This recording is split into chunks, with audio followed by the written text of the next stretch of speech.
I am super tired.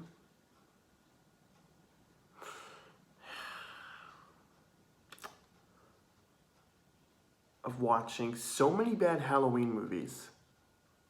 I just got done watching Paranorman, which was really good, but I want to watch something, like that's fun and it's good, but like it's dumb kind of good,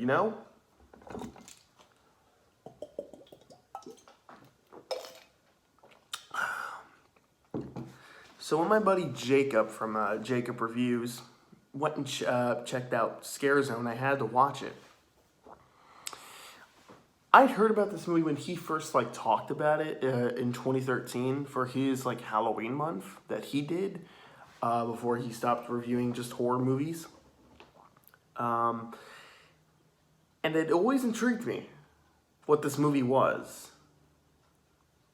The movie is essentially about these group of people who are having a haunted attraction called Scare Zone, which I believe actually was a real haunted attraction. I believe this movie was filmed there. I could be wrong on that. I'll have to do more research. But I was like, yeah, that's great concept. There's not a lot of horror films that take place in a haunted attraction. There were a few, like Haunt, Hell House, and those two are really good. You got a few other ones like the Funhouse Massacre, smaller movies like that, but you don't see a lot of films like this, especially mainstream ones. And this one wasn't exactly easy to find. I had to look for it, and I finally found it on Prime Video. Thank you, Prime Video. And there's no, as far as I'm aware, there's no physical copy of this movie. I know the buddy who the guy who reviewed this movie before me, Jacob, he actually got a DVD of this at Blockbuster. You guys remember Blockbuster? So you can't. This movie's a little bit tricky to find. Case in point, I had a lot of fun with this movie. Jacob really liked it too.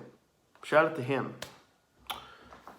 This movie was a lot of fun. I can't stress that enough. This movie was a lot of fun. This movie was just... First things first, I do want to say this movie's dumb. I want to get that out of the way. This movie is dumb.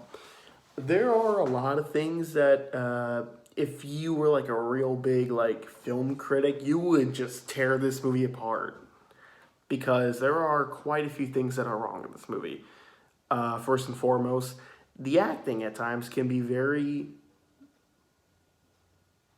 interesting, to say the least. There are a few times where some actors would just give out their deliveries really weirdly, and it's just it's weird. But to be fair, whatever the budget was, they probably couldn't afford, high-paid class actors, but whatever. They did their job fine enough. They weren't anything terrible, but there were a few instances where you would notice what they're saying is just weird. And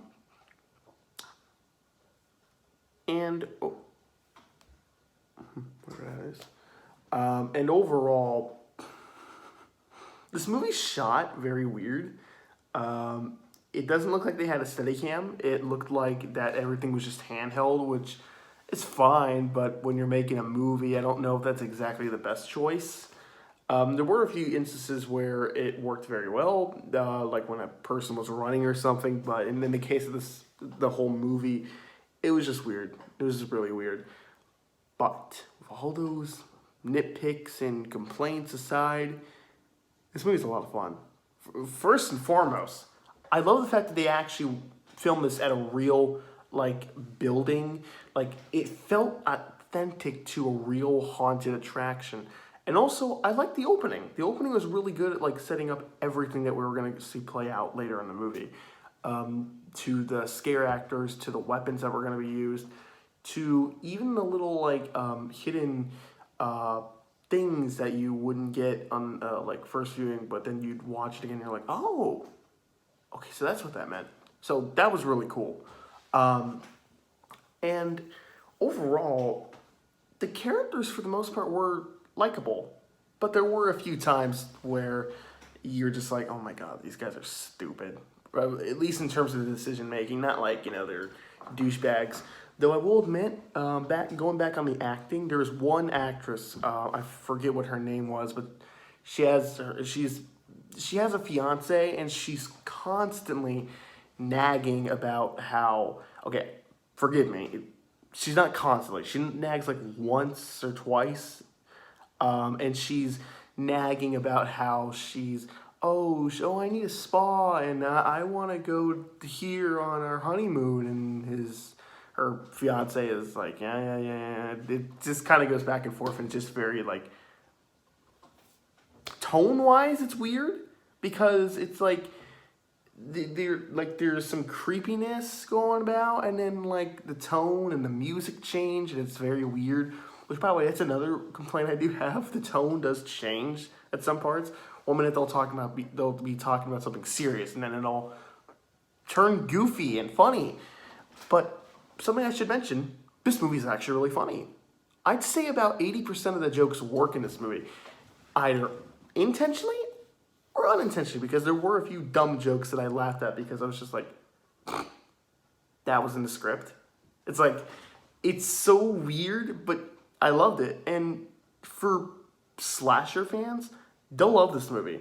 There are a lot of kills, and for the budget, they're not that bad. There was actually one that stood out from the rest.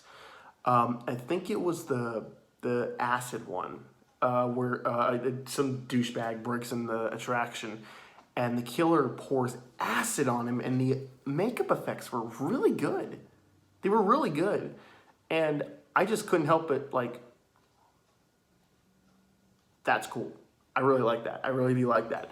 And going back to the characters for the most part were likable, despite a few characters that, said a few dumb lines, but that's really it, and a few dumb decision making. But that's really it. And it's not the whole film, it's just a few times.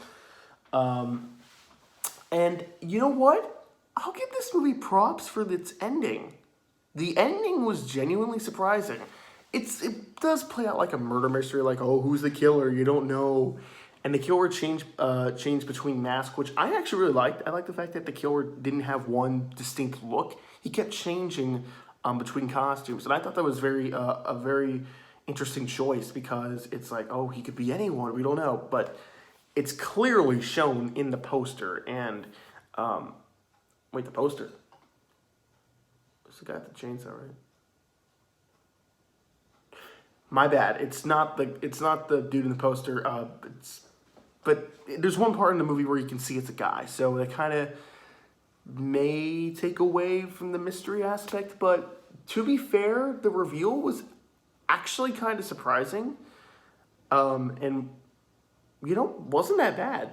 I didn't expect it. I was thinking that it was the one of the characters who kind of fits the body profile of it, but no, it was this, and it's not a dumb mystery. It's not like something that's thrown in there. It's like, I mean, it is kind of, thrown in there, but at the same time, it's like, oh, okay, that wasn't like a bullshit twist or anything. Like, oh, how did that guy do that? How did that dude, It wasn't like that. It was like, okay, that's logistical. Fair enough.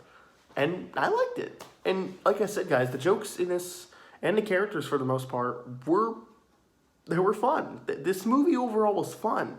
I didn't once get bored, and I overall liked the characters enough that the jokes that they made, well, intentionally funny or unintentionally funny, whatever, was still a lot of fun.